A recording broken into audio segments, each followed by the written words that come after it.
ವಿದ್ಯಾರ್ಥಿಗಳಿಗೆ, ಪಾಲಕರಿಗೆ, ಪೋಷಕರಿಗೆ ಚಾನಲ್ಗೆ ಸ್ವಾಗತ. ವಿಡಿಯೋ ಮಾಡೋದು ಸ್ವಲ್ಪ ಲೇಟ್ ಆಯಿತು.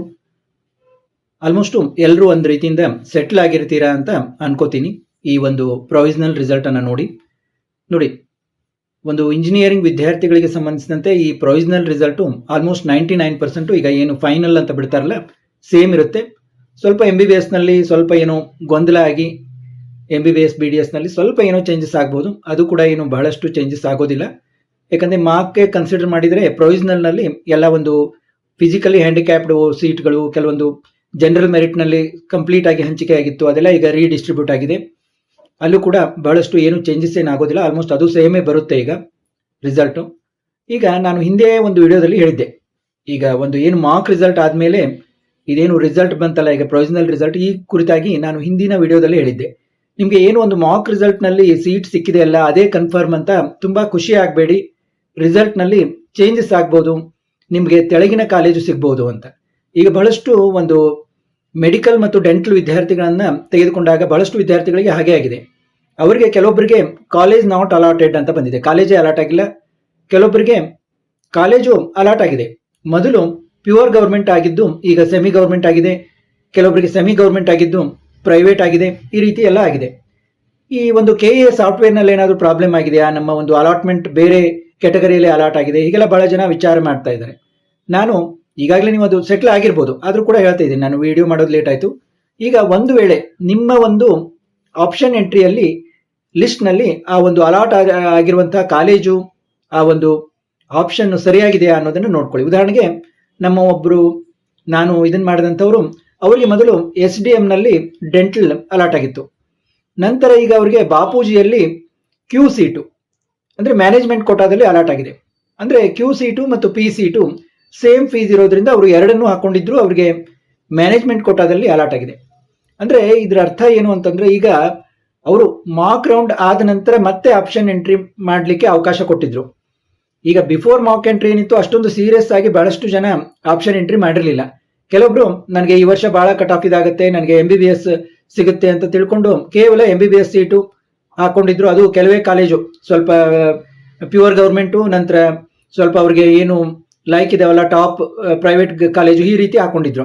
ನಂತರ ಯಾವಾಗ ಅವ್ರಿಗೆ ಇದು ಒಂದು ಏನು ಮಾರ್ಕ್ ರಿಸಲ್ಟ್ ನೋಡಿದಾಗ ಇಲ್ಲ ನಾವು ಎಲ್ಲ ಕಾಲೇಜ್ ಹಾಕೊಂಡ್ರೆ ಬೆಟ್ರು ಅಂತ ಹೇಳಿ ಅವರು ಬಹಳಷ್ಟು ಕಾಲೇಜುಗಳನ್ನ ಆ್ಯಡ್ ಮಾಡ್ತಾ ಹೋದ್ರು. ಮತ್ತೆ ಕೆಲವೊಬ್ರು MBBS ಕೇವಲ MBBS ಹಾಕೊಂಡವರು BDS ಕೂಡ ಹಾಕೊಂಡ್ರು.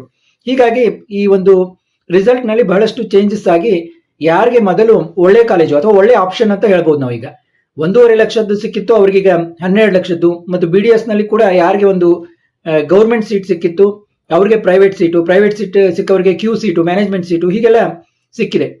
ಆದರೆ ಒಂದು ಏನು ನಾನು ಹೇಳಿಕ್ಕೆ ಬಯಸ್ತೇನೆ ಅಂದರೆ, ನಿಮ್ಮ ಆಪ್ಷನ್ ಎಂಟ್ರಿಯಲ್ಲಿ ನೀವು ಹಾಕಿಲ್ಲದ ಸೀಟು ಸಿಗಲಿಕ್ಕೆ ಸಾಧ್ಯ ಇಲ್ಲ. ನಿಮ್ಮ ಆಪ್ಷನ್ ಎಂಟ್ರಿಯಲ್ಲಿ ನೀವು ಹಾಕಿದ್ದೇ ಸಿಕ್ಕಿರುತ್ತೆ. ಅಂದ್ರೇನು, ನಿಮ್ಮ ಆಪ್ಷನ್ ಎಂಟ್ರಿಯಲ್ಲಿ ಅದು ಇತ್ತಂದ್ರೆ ಸಿಗುತ್ತೆ, ಇಲ್ಲಾಂದ್ರೆ ನೀವು ಏನೋ ಸ್ವಲ್ಪ ಎಜ್ನಲ್ಲಿ ಇದ್ರೆ ಅಂದ್ರೆ ನಿಮ್ಮ ಆಪ್ಷನ್ ಎಂಟ್ರಿಯಲ್ಲಿ ಆ ರೀತಿ ಯಾವುದೇ ಒಂದು ನಿಮ್ಮ ರ್ಯಾಂಕಿಗೆ ಸಿಗೋದು ಸೀಟು ಇರಲಿಲ್ಲ ಅಂದ್ರೆ ನಾಟ್ ಅಲಾಟೆಡ್ ಅಂತ ಬರುತ್ತೆ. ಹೀಗಾಗಿ ಕೆಲವೊಬ್ಬರಿಗೆ ಬಹಳಷ್ಟು ವಿದ್ಯಾರ್ಥಿಗಳಿಗೆ ಏನಾಗಿದೆ, ಕಾಲೇಜು ಯಾರು ಅಷ್ಟೇಕ್ಕೆ ಸುಮ್ಮನಾಗಿದ್ರೆ ಅವ್ರಿಗೆ ಕಾಲೇಜ್ ನಾಟ್ ಅಲಾಟೆಡ್ ಅಂತ ಬಂದಿದೆ, ಯಾರು ಸ್ವಲ್ಪ ಎಚ್ಚರಿಕೆ ತೆಗೆದುಕೊಂಡು ಸ್ವಲ್ಪ ಬ್ರಾಡ್ ಆಗಿ ವಿಚಾರ ಮಾಡಿ ಪ್ರೈವೇಟ್ ಕಾಲೇಜು ಮತ್ತು ಸೇಮ್ ಫೀಸ್ ಇದ್ದಲ್ಲಿ ಮ್ಯಾನೇಜ್ಮೆಂಟ್ ಕಾಲೇಜು ಹೀಗೆಲ್ಲ ಹಾಕಿದ್ರು, ಮತ್ತು ಯಾರಿಗೆ ನನಗೆ MBBS ಸಿಗೋದು ಕಷ್ಟ ಅಂತ ತಿಳ್ಕೊಂಡು BDS ಹಾಕಿದ್ರು, ಅವ್ರಿಗೆ ಸ್ವಲ್ಪ ಮೊದಲು MBBS ಸಿಕ್ಕವರಿಗೆ BDSನಲ್ಲಿ ಗೌರ್ಮೆಂಟ್ ಸಿಕ್ಕವರಿಗೆ ಪ್ರೈವೇಟು, ಈ ರೀತಿ ಸ್ವಲ್ಪ ಡಿಗ್ರೇಡ್ ಆಗಿದೆ. ಈಗ ಇನ್ನು ಮುಂದೆ ಯಾವ ರೀತಿ, ಈಗ ಆಗಲೇ ಎಲ್ಲ ಸೀಟುಗಳು ಅಲಾಟ್ ಆದವು, ಇನ್ನು ಮುಂದೆ ಯಾವ ರೀತಿ ನಮಗೆ ಅಪ್ಗ್ರೇಡ್ ಆಗುತ್ತೆ ಅಂತ ಕೂಡ ನೀವು ಕ್ವಶನ್ ಮಾಡ್ಬೋದು. ಮತ್ತು ಇನ್ನೂ ಒಂದು ನಾನು ಇಲ್ಲಿ ಹೇಳಲಿಕ್ಕೆ ಬಯಸ್ತೇನೆ ಅಂದರೆ, ಬಹಳಷ್ಟು ಜನರು ನಮಗೆ ಅಲಾಟೆಡ್ ಕ್ಯಾಟಗರಿ ಬೇರೆ ಇದೆ ಅಂತ ತಲೆ ಕೆಡಿಸ್ಕೊಂಡಿರ್ತಾರೆ. ನೋಡಿ, ಈಗ ಒಂದು ನೀವು 10 ಆಪ್ಷನ್ಗಳನ್ನು ಹಾಕಿದಾರಾ ಅಂತ ತಿಳ್ಕೊಂಡೆ. 10 ಆಪ್ಷನ್ಗಳಲ್ಲಿ ನಿಮಗೆ ಈಗ ಒಂದು 7ನೇ ಆಪ್ಷನ್ನು ಸಿಕ್ಕಿದೆ, ಅಲಾಟ್ ಆಗಿದೆ ಅಂತ ತಿಳ್ಕೊಳ್ಳಿ. ಈಗ ನಿಮ್ಮದು ಕ್ಯಾಟಗರಿ 2A ಇದೆ ಅಂತ ತಿಳ್ಕೊಳ್ಳಿ, ನಿಮಗೆ ಜನರಲ್ ಮೆರಿಟ್ನಲ್ಲಿ ಅಲಾಟ್ ಆಗಿದೆ ಅಂತ ತಿಳ್ಕೊಳ್ಳಿ. ಈಗ ಪ್ರತಿಯೊಂದನ್ನ ಜನರಲ್ ಮೆರಿಟ್ನಿಂದ ಚೆಕ್ ಮಾಡ್ತಾನೆ ಅದು ಸಾಫ್ಟ್ವೇರ್ ಹೋಗುತ್ತೆ. ಮೊದಲು ಜನರಲ್ ಮೆರಿಟ್ ಚೆಕ್ ಮಾಡಿ ನಂತರ 2A ಚೆಕ್ ಮಾಡ್ತಾ ಇರುತ್ತೆ. ಹೀಗಾಗಿ ಅದು ನಿಮ್ಮ first option general merit 2A check ಮಾಡುತ್ತೆ, second option general merit 2A check ಮಾಡುತ್ತೆ, ಹೀಗೆ 6th ಆಪ್ಷನ್ ವರೆಗೆ ಬಂದು ಜನರಲ್ ಮೆರಿಟ್ 2A ಚೆಕ್ ಮಾಡಿದಾಗ ನಿಮಗೆ 6th ಆಪ್ಷನ್ ವರೆಗೆ ಯಾವುದು ನಿಮ್ಮ ರ್ಯಾಂಕಿಗೆ ಸಿಗೋದಿಲ್ಲ. ಅವಾಗ 7th ಆಪ್ಷನ್ ನಲ್ಲಿ ಜನರಲ್ ಮೆರಿಟ್ ಚೆಕ್ ಮಾಡಿದ ಕೂಡಲೇ ನಿಮ್ಮ ರ್ಯಾಂಕಿಗೆ ಸಿಕ್ಬಿಡುತ್ತೆ. 2A ಚೆಕ್ ಮಾಡೋದು ಬರೋದೇನೇ ಇಲ್ಲ, ಜನರಲ್ ಮೆರಿಟ್ಗೆ ಚೆಕ್ ಮಾಡಿದಾಗ ಸಿಕ್ಬಿಡ್ತು. ನೀವು ಅದರ ಕೆಳಗಿನ ಕಾಲೇಜ್ ಏನಿದೆ ಅಲ್ಲ, ಅದರ ಕೆಳಗಿನ ಕಾಲೇಜ್ ಅಂದ್ರೆ ಇನ್ನ ಲೋವರ್ ಇದ್ರ ಕಾಲೇಜ್ ಅದು, ಅದನ್ನ ನೋಡಕ್ ಹೋಗೋದಿಲ್ಲ. ಅದು ಯಾವಾಗ ನಿಮಗೆ 7th ಆಪ್ಷನ್ ಸಿಗುತ್ತೆ ಅದು ಅಲಾಟೆಡ್ ಅಂತ ಬಂದ್ಬಿಡುತ್ತೆ. ಸ್ವಲ್ಪ ಬ್ರಾಡ್ ಆಗಿ ವಿಚಾರ ಮಾಡಿ ನೋಡಿ. ಅಂದ್ರೆ ಅದು ಜನರಲ್ ಮೆರಿಟ್ ಚೆಕ್ ಮಾಡಿ ನಂತರ ನಿಮ್ಮ ಕ್ಯಾಟಗರಿಯನ್ನ ಚೆಕ್ ಮಾಡೋದು. ನಿಮ್ದು ಯಾವುದೇ ಕ್ಯಾಟಗರಿ, ಈಗ 2A ಇರಲಿ 3B ಇರಲಿ, ಅಥವಾ ಅದ್ರ ಜೊತೆಗೆ ನಿಮಗೆ 2A Kannada medium, 2A rural Kota, ಅಥವಾ 3B general, 3B Kannada, 3B rural ಏನೇ ಇರಲಿ, ಅದು ಫಸ್ಟ್ ಜನರಲ್ ಮೆರಿಟ್ ಚೆಕ್ ಮಾಡಿ ನಂತರ ಇವನ್ನೆಲ್ಲ ಚೆಕ್ ಮಾಡೋದು. ಅದು ಈಗ ಜನರಲ್ ಮೆರಿಟ್ಗೆ ಮತ್ತು ನಿಮ್ಮ ಎಲ್ಲಾ ಕ್ಯಾಟಗರಿಗಳನ್ನು ಚೆಕ್ ಮಾಡಿದಾಗ ಏನು ಒಂದು ಆಪ್ಷನ್ಗಳು ಸಿಕ್ಕಿರೋದಿಲ್ಲ, ನೆಕ್ಸ್ಟ್ ಅದು ಒಂದು ನೆಕ್ಸ್ಟ್ ಆಪ್ಷನ್ ಅನ್ನು ಚೆಕ್ ಮಾಡುವಾಗ ಜನರಲ್ ಮೆರಿಟ್ಗೆ ಸಿಕ್ಬಿಡ್ತಂದ್ರೆ ಅಲ್ಲಿಗೆ ಸ್ಟಾಪ್ ಆಗಿಬಿಡುತ್ತೆ. ಹೀಗಾಗಿ ನಿಮ್ಗೆ ನೀವೇನ್ ಅನ್ಕೊಂತೀರಾ, ಇಲ್ಲ ನನ್ನ ಒಂದು 2A ಕ್ಯಾಟಗರಿಯಲ್ಲಿ ಸಿಕ್ಕಿದ್ರೆ ಇನ್ನೂ ನನಗೆ ಟಾಪ್ ಕಾಲೇಜ್ ಸಿಕ್ಕಿರುತ್ತು ಅಂತ. ಅಂದ್ರೆ ಈಗ ನಾವು ಉದಾಹರಣೆ ಹೇಳಿದ್ನಲ್ಲ, 7th ಆಪ್ಷನ್ ಬರೋಕ್ಕಿಂತ ಮುಂಚೆ 6th ಆಪ್ಷನ್ ಅಲ್ಲಿ ಅದು ನಿಮ್ಮ 2A ಕ್ಯಾಟಗರಿನೂ ಚೆಕ್ ಮಾಡಿರುತ್ತೆ. ನೀವು ನೋಡ್ಕೋಬಹುದು ಅದನ್ನ. ನೀವು ಯಾವುದೇ ಒಂದು ನಿಮ್ಗೆ BDS ಆಗ್ಲಿ MBBS ಆಗ್ಲಿ ಅಲಾಟ್ ಆಗಿದ್ರೆ ನೀವು ಏನು ಮೇಲಿನ ಕಾಲೇಜು ಯಾಕೆ ನನಗೆ ಸಿಕ್ಕಿಲ್ಲ ಅಂತ ನೀವು ಅಲ್ಲಿ ಲಿಸ್ಟ್ ನಲ್ಲಿ ತೆಗೆದು ನೋಡಬಹುದು. ಮೇಲಿನ ಕಾಲೇಜು ನಿಮ್ದು ಈಗ 2A ಕ್ಯಾಟಗರಿ ಇತ್ತಂದ್ರೆ ಮೇಲಿನ ಕಾಲೇಜ್ನಲ್ಲಿ 2A ಕ್ಯಾಟಗರಿ ನಿಮ್ಮ ಇದಕ್ಕಿಂತ ಸ್ವಲ್ಪ ಮೇಲೇನೆ ನಿಂತಿರುತ್ತೆ. ಅಟ್ಲೀಸ್ಟ್ ಒಂದು ರ್ಯಾಂಕ್ ಆದ್ರೂ ಮೇಲೆ ನಿಂತಿರುತ್ತೆ. ಹೀಗಾಗಿ ಅದು ಸಿಕ್ಕಿರೋದಿಲ್ಲ ನಿಮ್ಗೆ. ಇನ್ನ ಬ್ರೀಫ್ ಆಗಿ ನಾನು ಹೇಳ್ಬೇಕಂದ್ರೆ, ನಿಮ್ಗೆ ಮುಂದಿನ ರೌಂಡ್ಗಳಲ್ಲಿ ಒಳ್ಳೆ ಕಾಲೇಜ್ ಸಿಗುತ್ತೆ ಅಂತ ನಾವು ಯಾವ ರೀತಿ ಎಕ್ಸ್ಪೆಕ್ಟ್ ಮಾಡಬಹುದು ಅಂತ. ಒಂದು MCC ಅಲ್ಲಿ ಎಷ್ಟು ಜನ ಹೋಗ್ತಾರೆ, MCC ಇಂದ ಈಗ ಎರಡು ಕಡೆ ಅಲಾಟ್ ಆಗಿರುತ್ತೆ ಅವ್ರಿಗೆ, MCC ಯಲ್ಲೂ ಅಲಾಟ್ ಆಗಿರುತ್ತೆ, KE ಯಲ್ಲೂ ಅಲಾಟ್ ಆಗಿರುತ್ತೆ. ಈಗ MCC ಇಂದ ಎಷ್ಟು ಜನ ಹೋಗ್ತಾರಲ್ಲ ಅಷ್ಟು ಒಂದು ಸೀಟ್ಗಳು ಇಲ್ಲಿ ವೆಕೆಂಟ್ ಆಗ್ತವೆ. ಆ ವೆಕೆಂಟ್ ಆದ ಸೀಟ್ಗಳು ನಿಮ್ಗೆ ಸಿಗೋದ್ರಿಂದ ಅಪ್ಗ್ರೇಡ್ ಆಗುತ್ತೆ, ಅದು ಒಂದು. ಮತ್ತೆ ಇನ್ನೊಂದೇನಂದ್ರೆ, ಈಗ ಬಹಳಷ್ಟು ಜನ ಏನ್ ಮಾಡಿರ್ತಾರೆ, ಈಗ ಯಾರು ಚಾಯ್ಸ್ 1 ತೆಗೆದುಕೊಂಡು ಸ್ಯಾಟಿಸ್ಫ್ಯಾಕ್ಷನ್ ಇದಾರಲ್ಲ ಅವರು ಅಡ್ಮಿಷನ್ ತಗೊಂಡ್ಬಿಡ್ತಾರೆ. ನಿಮ್ಗೆಲ್ಲ ಗೊತ್ತಿದೆ, ಚಾಯ್ಸ್ 1 ಅಂದ್ರೆ ನಿಮ್ಗೆ ಅಡ್ಮಿಷನ್ ಆಗ್ಲಿಕ್ಕೆ ಮನಸ್ಸಿದ್ರೆ ಚಾಯ್ಸ್ 1 ತಗೊಳ್ಳೋದು.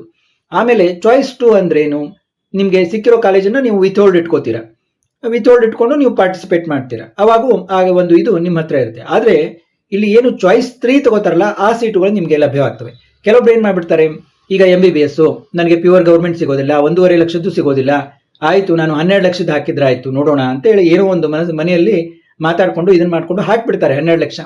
ಆಮೇಲೆ ಕೆಲವರೆಲ್ಲ ಮಾತಾಡ್ತಾರೆ, ಇಲ್ಲ 12 ಲಕ್ಷದಂದ್ರೆ 4 ವರ್ಷಕ್ಕೆ ಎಷ್ಟಾಗುತ್ತೆ, ಮತ್ತೆ ಎಕ್ಸ್ಟ್ರಾ ಫೀಸು ಎಲ್ಲ ತೆಗೆದುಕೊಂಡ್ರೆ 60 ಲಕ್ಷ ಆಗುತ್ತೆ, ಅಷ್ಟು 48 ಲಕ್ಷ ಅಂತ ಹೀಗೆ ಲೆಕ್ಕ ಮಾಡೋದಲ್ಲ, ಜಾಸ್ತಿ ಮತ್ತೆ ಎಕ್ಸ್ಟ್ರಾ ಫೀಸ್ ಎಲ್ಲ ಇರುತ್ತೆ ಅಂತಂದಾಗ 60 ಲಕ್ಷ ಅಂದ್ರೆ ನಮ್ಗೆ ತುಂಬಾ ಹೆವಿ ಆಗುತ್ತೆ. ಹೀಗೆಲ್ಲ ಸೀರಿಯಸ್ ಆಗಿ ಅವಾಗ ಅವರು ವಿಚಾರ ಮಾಡ್ತಾರೆ.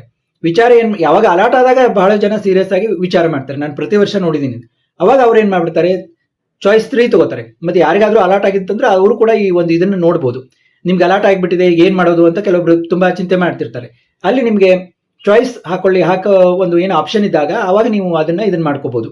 ಅವಾಗ ನೀವೇನ್ ಮಾಡ್ಬೇಕು, ಚಾಯ್ಸ್ 3 ಹಾಕೋತೀರಾ. ಚಾಯ್ಸ್ 3 ಹಾಕೋದಾಗ ನಿಮ್ಗೆ ಅಲಾಟ್ ಆಗಿರೋ ಕಾಲೇಜು ಡಿಲೀಟ್ ಆಗ್ತದೆ. ಮತ್ತೆ ನೀವು ಆಪ್ಷನ್ ಎಂಟ್ರಿಯಲ್ಲಿ ಯಾವ್ಯಾವ 12 ಲಕ್ಷ 16 ಲಕ್ಷ ಏನು ನಿಮ್ಗೆ ಆಗೋದಿಲ್ಲ ನಿಮ್ಮ ಬಜೆಟ್ಗೆ ಅನ್ನೋವೆಲ್ಲ ನೀವೇನ್ ಮಾಡ್ಬೋದು, ಡಿಲೀಟ್ ಮಾಡ್ಕೋಬಹುದು. ಅವಾಗ ಡಿಲೀಟ್ ಮಾಡ್ಕೊಂಡು ನೀವು ಕೇವಲ ನಿಮ್ಗೆ ಏನು ಸಾಧ್ಯ ಇದೆ ಅದನ್ನಷ್ಟೇ ನೀವು ಭಾಗವಹಿಸಬಹುದು. ಮತ್ತೆ ನಿಮ್ಗೆ MBBS ಆಯ್ತು, ಗೌರ್ಮೆಂಟು, ಸೆಮಿ ಗೌರ್ಮೆಂಟು, ಮತ್ತೆ ಬೇಕಂದ್ರೆ ನೀವು ನಿಮ್ಮ ಇದರಲ್ಲಿ ಹೊಸದಾಗಿ ಹಾಕೊಳ್ಳಿಕ್ ಬರೋದಿಲ್ಲ, ನಿಮ್ಮ ಇದರಲ್ಲಿ BDS ಇದ್ರೆ BDS ಅವೆಲ್ಲ ಆಮೇಲೆ ಕನ್ಸಿಡರ್ ಆಗ್ತವೆ. ಈಗ ನೀವು ಮೇಲೆ ಈಗ ಏನ್ ಹಾಕೊಂಡಿರ್ತೀರಾ, MBBS ಪ್ಯೂರ್ ಗೌರ್ಮೆಂಟು, ಆಮೇಲೆ ಗೌರ್ಮೆಂಟು, ಆಮೇಲೆ ಇವೆಲ್ಲ 12 ಲಕ್ಷ ಇದೆಲ್ಲ ಹಾಕೊಂಡು ಇದನ್ನ ಮಾಡಿರ್ತಾರೆ. ಅವಾಗ ಏನಾಗ್ಬಿಟ್ಟಿರ್ತದೆ, ನಿಮ್ಗೆ 12 ಲಕ್ಷದ್ದು ಅಲಾಟ್ ಆಗ್ಬಿಟ್ಟಿರುತ್ತೆ. ಅಲಾಟ್ ಆದ ನಂತರ ನಿಮ್ಗೆ ವಿಚಾರ ಬರುತ್ತೆ, ಇಷ್ಟೊಂದು ನಮ್ಗೆ ಬಜೆಟ್ ಹೊಂದೋದಿಲ್ಲ ಅಂತ. ಈ ರೀತಿ ಯಾರು ಚಾಯ್ಸ್ 3 ಸಿಲೆಕ್ಟ್ ಮಾಡ್ತಾರಲ್ಲ ಅವ್ರ ಸೀಟುಗಳು ನಿಮ್ಗೆ ಲಭ್ಯ ಆಗ್ತವೆ.